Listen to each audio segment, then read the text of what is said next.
Good morning, and I hope that you and your family are safe during these unprecedented times. So, welcome to the first Jain Assembly. Is Jainism compatible with Western philosophy?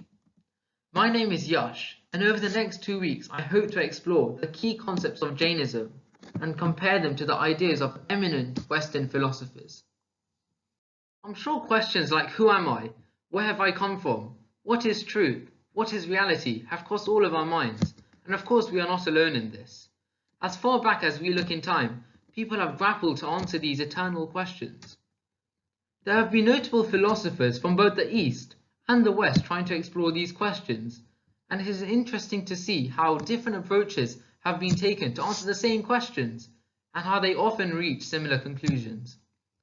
Eastern philosophy tends to center around the idea of how to attain salvation, whereas Western philosophy has been centered around satisfying intellectual curiosity. This week, we will talk about some of the fundamental theories of Jainism, so that next week we can compare it to the ideologies of Western philosophers. Gautam Swami, the first disciple of Lord Mahavir, once asked, Kim Tattam, which means, what is the essence of beings? To which Lord Mahavir replied, Upaneva, Vigameva, Duveva. Everything is created, everything is destroyed, and everything is persistent. This answer, called Tripadi, is the basis on which the 12 Agams, the Jain scriptures, have been written. The Tripadi seems somewhat contradictory. How can everything be created and destructed while also being permanent?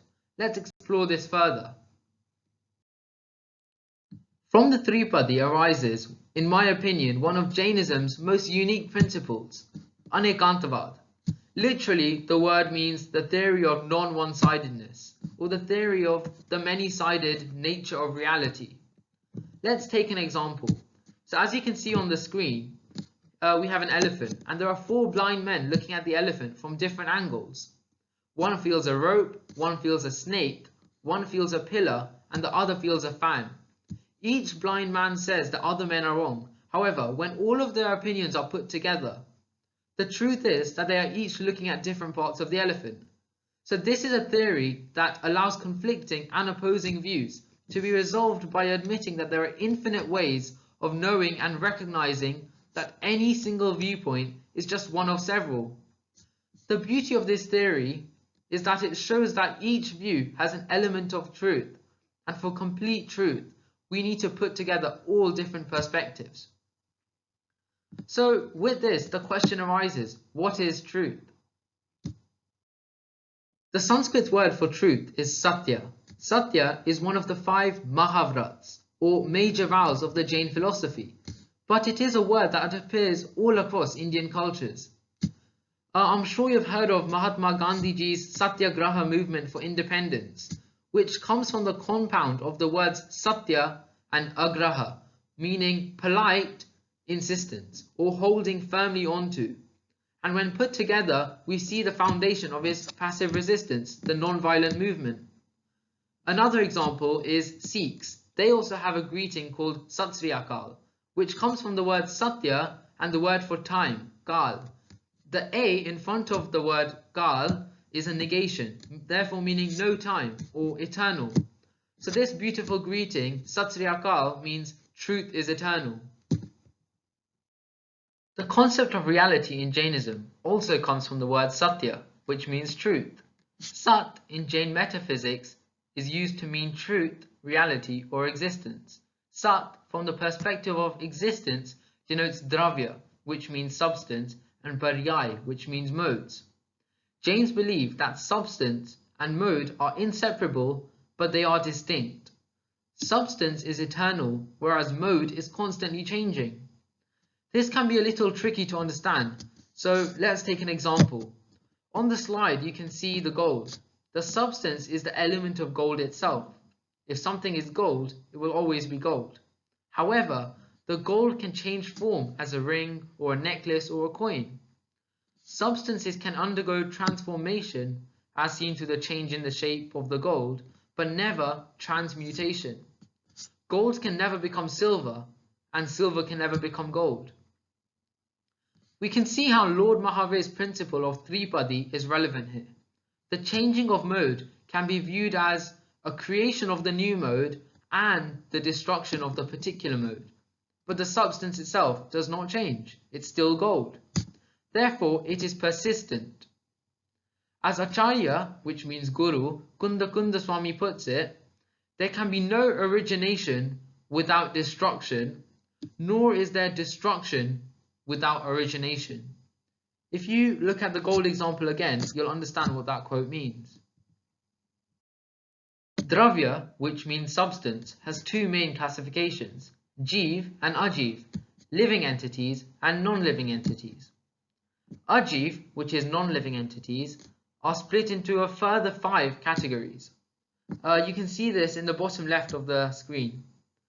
Dharmastikaya, which is the auxiliary cause of motion, Adharmastikaya, which is the auxiliary cause of rest, Pudgal, which is matter, Akash, which is space, and lastly, Kal, which is time.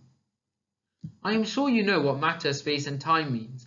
However, 2 new terms may be auxiliary cause of motion and auxiliary cause of rest. Firstly, auxiliary just means side cause.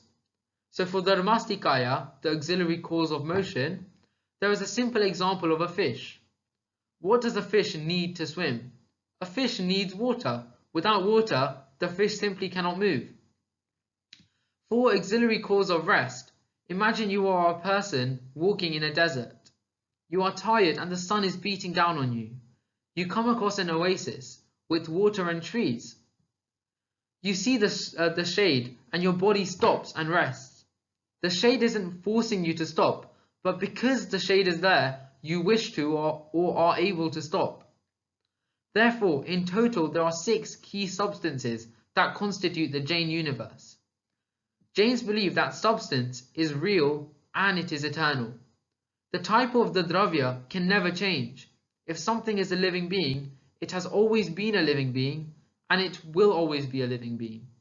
A living being can never become matter or any of the other 4 substances. There are 2 subcategories of Jiv, which are living entities.